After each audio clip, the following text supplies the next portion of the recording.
-22 feels like -31. Yan. Ang temperature ngayon. Bababa pa yan. Magma-40 bukas daw. Tapos parang may storm, blizzard. Hindi ko lang alam kung tutuloy ng malakas. May ganong forecast bukas. Kaya yun. Tingnan na lang natin bukas. Good luck na lang sa atin uli. Pero sanay na tayo dyan sa mga ganyan. Punta muna tayo sa superstore. Oh, Sunday. Oh, Monday. Oh, Tuesday. Oh, Wednesday.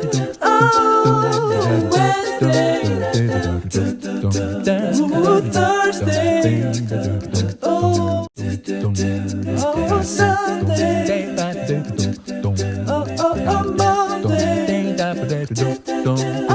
Monday.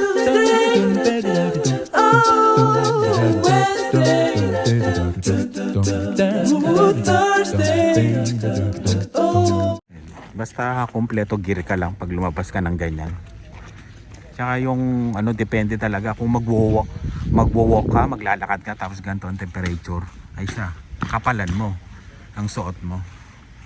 Pero kung ganito lang, may sasakyan ka, sabay diretso naman sa establishment kagad, yung normal lang, kaya naman.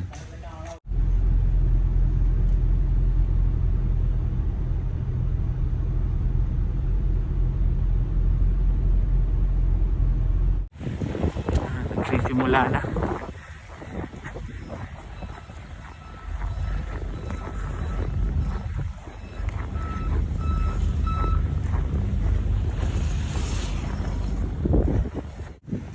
Pasimula na ng winter storm.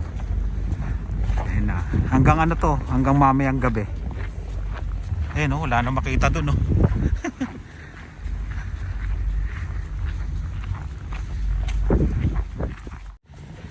Tinaas ko pa yung wiper ko, kala ko kanina magsisimula. Yung pala ngayon magsisimula. Grabe. Yan, hanggang mamayang gabi ang winter storm na yan. Tapos malamig pa.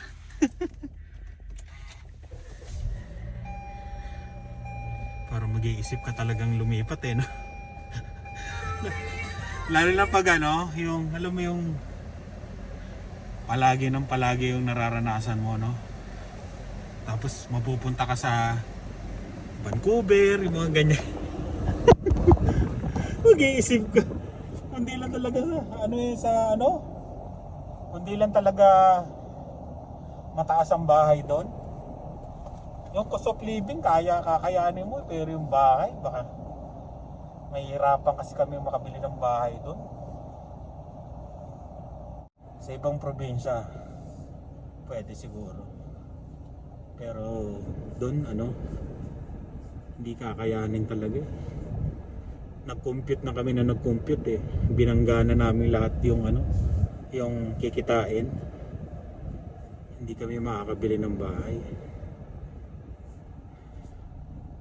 Pero nag-compute kami sa ibang city, may pag-asa. Kaya yun, tignan na lang natin. Lakas lakas na. Grabe. Ay, sama kayo sama kayo. Ay, niwanan ko yung sombrero ko sa machine. Hindi naman siguro mawawala yun. Niwanan ko doon sa forklift ko kasi nakaganto na ako. Hindi ko na tinanggal nawala sa isip ko. Ayoko nang bumalik sa loob. Okay na yan, sundo na tayo. Pakita ko kaya yung kalsada para at least may experience nyo rin. Hindi ma-experience, makita nyo lang kung paano yung winter storm na nagsisimula pa lang. Let's go.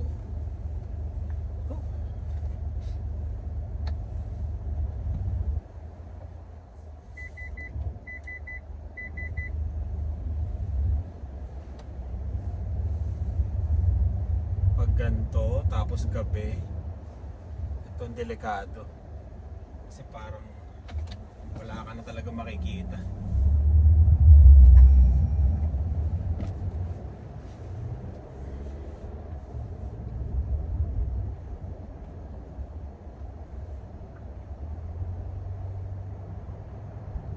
Driving sa winter storm. Ito kaya yung title niya. Pero hindi pa malakas to eh. Normal lang to.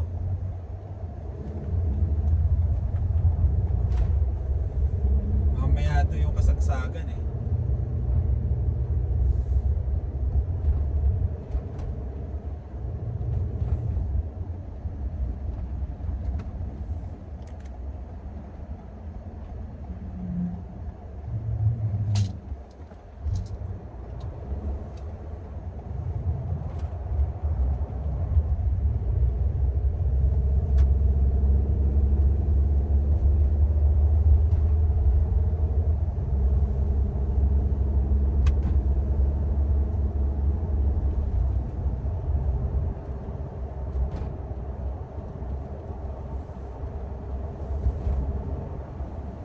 No? Para nasa ulap eh. Nakikita pa naman, no? Nakikita pa. Hindi pa siya yung grabing grabe. Nakikita pa.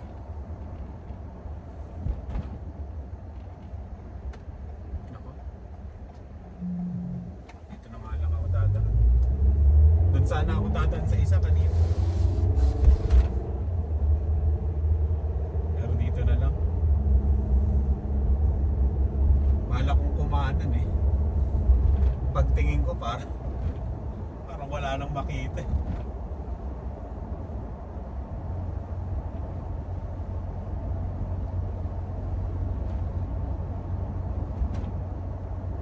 Yung ganito maliwanag okay pa. Yan, ganyan. Pero pag madilim, nako. Wala ka talaga makikita. Dito naaaninag mo pa eh.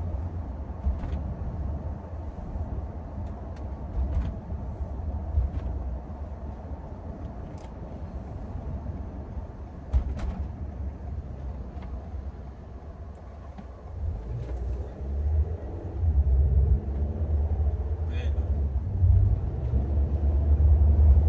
Dito wala na masyado. Wala ka na masyadong makita.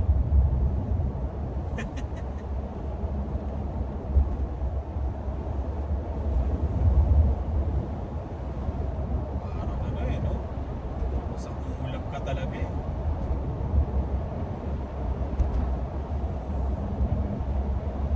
Itong ano eh, ito yung challenge pagka dumadaan ka sa yung walang mga bahayan, walang mga building, kumbaga open eh.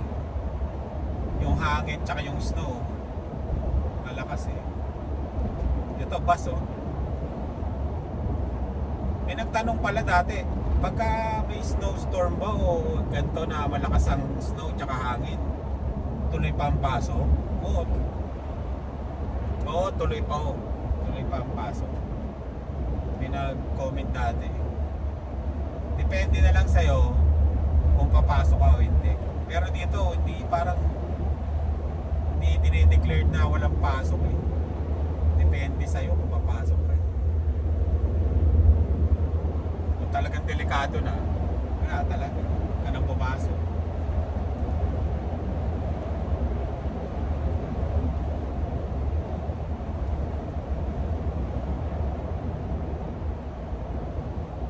Ang kagandahan lang dito, wala pang masyadong snow sa kalsada.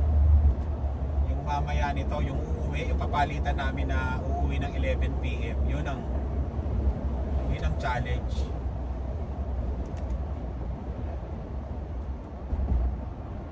Pero eto, ano pa? Okay pa. Pwede ka pang magpabilis.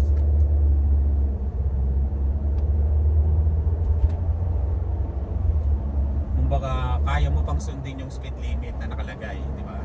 Pag sinabi nilang 100, pwede ka pang mag 100. Kung ganito yung ano, kita pa eh.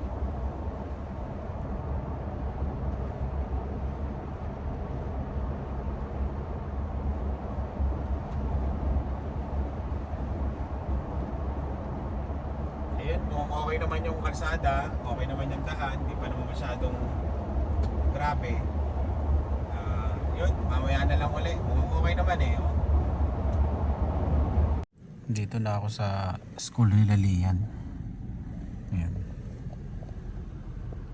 Naka-hoodie nga lang yung mga estudyante. Hindi man lang naka-winter ano eh. Naka-winter clothes.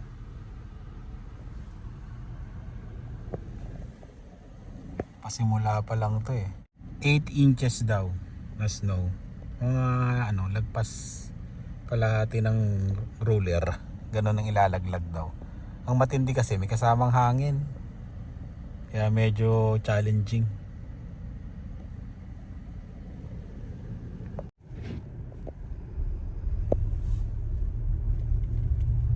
Hindi naman malamig sa labas, no? Ayan. I don't know. Tumakbo ka kasi. Labasan na ng mga estudyante dito, no? Parehas ng school niya yan, di ba? What do you mean? Parehas, high school. Yeah. Ang high school eh.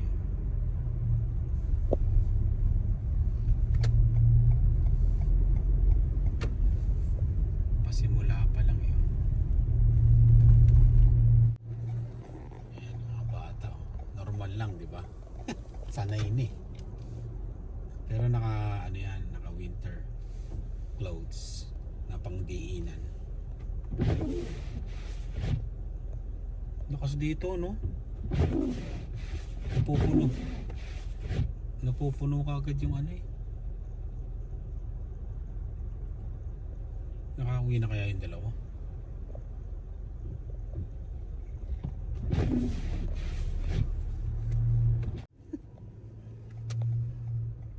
Ano si Dylan? Ano si Dylan? Grabe. Lakas ang hangin ah. Ang lakas ang hangin. Pasok na Dylan. Naglalaro pa si Dylan. Kapal na kagad oh. Ano yan? Pasok na tayo. Kapal. Pala. Yun. Tumigil na yung ano, snow. Taas din ng ano nyo, nabuo nyo.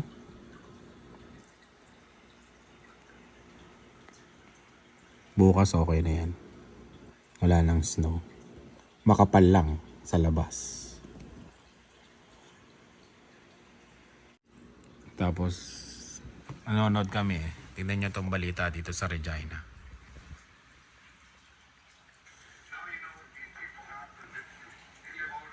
Sa Saskatoon to yung rally nila. Yan. Housing advocates brave the extreme cold temperatures to deliver an urgent message. The number of people without stable housing in the city has grown dramatically. Since 2022, the number of homeless people in Saskatoon has tripled to at least 1,500 people. Saskatoon Mayor Cynthia Block. Ang masasabi mo doon? Homeless. Marami ng homeless. Nag-triple daw yung homeless sa Saskatoon. Pero may balita rin na ano, dito sa Regina, parang nag-double yata eh. Yeah, tuloy natin. Was at the rally. She's only been there for a few Yan weeks. no. Mayor ng Saskatoon, babae rin no. She stressed her administration is taking things seriously. Natalo yung ano yata dyan eh, yung dating mayor. For both the administration Oh. and for the elected officials. Council is very concerned that we are engaging in a reactive process, Malamig yan. that we fail to meet the challenge of our time. But Saskatoon housing advocates aren't so sure. They say change isn't happening fast enough. Listening Tauha was O yun no, nag-ano no, she thinks her concerns yung kilay nag-yelo na. I don't see much change happening. It's a lot of lip service, and it's not a lot of action. So they say they're going to do this and this and this, and you don't really see a whole lot. Meanwhile, in Regina, the number of homeless people has risen by almost 70% since 2021. For Oo. Regina Mayor Chad, Ayun no. Ayan sa Regina yon. Nakita na namin yon yung ito namang mayor dito sa Regina. Ano rin yan, bago rin yan, bago. we need sustainable funding to adequately support the services services and programs that effectively hit boots on the ground and can help people directly. Ayun. Yung ano na yon, yung ano ba yun? Yung parang tent city nila doon, no? Sa bakanting lote yun eh. Yun, marami. Tingnan mo, 70% yung itinaas ng homeless dito sa ano, sa Regina. Tapos sa Saskatoon din, tumaas din. Kasi may nag-message din sa amin dati, kung nagtanong na katulad ba din ba ng yung big city, di ba? Vancouver, Toronto na may homeless. Meron din dito, ayan, binalita na. Kumbaga, yun, hindi rin na ano ba to? Nasusolusyonan pa yung pagkakaroon ng homeless dito sa lugar.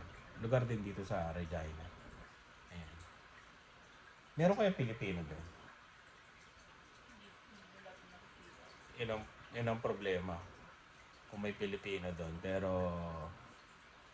hindi pa namin nakikita kung may Pilipino. Ayan. Nakakalungkot na ano.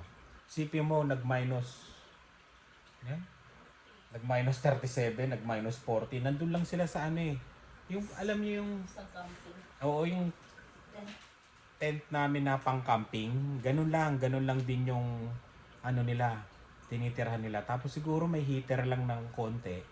May nakita tayo. Oo, pero hindi makakatulong yung masyado. Ha? Siguro kung nag-ipon-ipon sila. O kaya doon sa loob siguro ng tent, merong heater. Pero agos yun kasi nung kami doon sa ano, sa camping nga, di ba? Hindi pa winter yun, malamig na. Ayun. Mahirap maging homeless dito sa ano, lalo na pag may snow. Ang ginagawa yata nila, pumapasok sila ng mga establishment. Yung iba, di ba? Tapos yung iba sa Calgary, na panood namin din, pumapasok sila dun sa mga ano, train station. Ayun, yun ang ginagawa nila. Makakalungkot pero yun, ganoon talaga eh. Pero alam ko meron silang shelter dito eh, napupunta ka eh. Na kung saan ka magi-stay. Pero yung iba kasi ayaw, parang ewan ko. Siguro kasi karamihan kasi may ano eh, may mental illness yun, yung mga nakatira sa sa labas. Ayan. Dami sa Isyan, yung mga bahay na to. Ito, sa Isto. Oh, di ba? Ang dami mga bahay oh. Tinatayo. Ano, skating rink. Parang park nila yan eh. Oh, parang sa Isyata yan eh. Nung ginagawa pa yung is. Ay, oo, yan yung ginagawa pa yung is. Di ba yun yun, no? Di ba? Yung magandang ano. Parang lumang kuha na nila. Ay, yung puno na ng bahay ngayon dyan eh.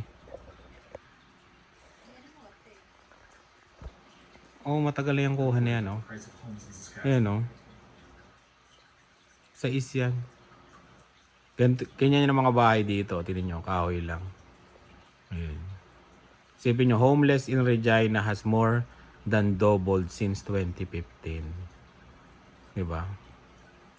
Meron na homeless dito. Pero ano lang, homelessness na dyan is more than double since 2015. Siguro kung 700, 1400 na. Hindi ko alam yung statistics pero kung gano'n, di ba? Kasi 2015. Oo, 2015 pa. Pero ano, karamihan kasi ng homeless yung may problema sa sa pag-iisip tapos Mga gumagamit. gumagamit ng pinagbabawal. Kumbaga kaya ayaw nilang pumasok sa mga shelter. Oo. Ganon. Nakakalungkot pag sa yung sa Calgary, 'di ba, may Pilipino. Marami. Pero dito wala pa ako nababalitaan. Pero meron ako dating katrabaho na naging homeless. Hindi ko na lang sasabihin pangalan pero aminado siya naging homeless siya kasi nalulong siya sa ano ba to? Sa sugal, 'yon. Tapos siguro 1 buwan, 2 buwan yata siya naging homeless. Tumira siya dun sa sa may flyover. Parang may flyover, alam mo yung pababa? Ay. 'Yon. Papuntang Oh, papuntang casino. mall. Oh, 'yon, doon. Nasa may casino. Oh, yun 'di ba may paganon doon sa tumira. Doon pala siya natutulog, hindi tumira. Tapos pagka pagka aalis siya, pupunta lang siya sa mga establishment. Pero talagang ano yun, na talagang na-homeless talaga. Pero naka-recover Ngayon katrabaho ko pa rin. Ayan. Naka-recover siya. Kaya yun, at least okay na, di ba? Mahirap pag yung nalulung ka sa Una yan sa yung sa pinagbabawal na gamot, tapos sugal. Pag sa sugal, yan, delikado. Yung iba dito, pinapaba nila yung sarili nila. Kumbaga, para talaga hindi na sila makapasok ng ng casino. Ayun. Mahirap. Eh? Ano oras 10:30 na at nonod lang kami ng balita, tapos yung tutulog na rin kami. And yun, hindi naman tumuloy yung hindi naman masyadong malakas yung snow na binagsak na. Hindi katulad nung nung una mas malakas, pero ngayon hindi masyado. Siguro susunod na niyan January na. Yung susunod na White Christmas na yan. White Christmas. Kasi last year hindi yata nag-White Christmas no? Last year ba? Yung talagang brown na brown Yung wala talagang snow ng Pasko. Ayan. Pero ngayon ayan, puno ng snow. Maraming salamat sa laging panonood yan. Tutulog na rin kami pagka mga 2 balita pa. Ayan. Salamat sa panonood yan. Ingat kayo lahat yan. Bye.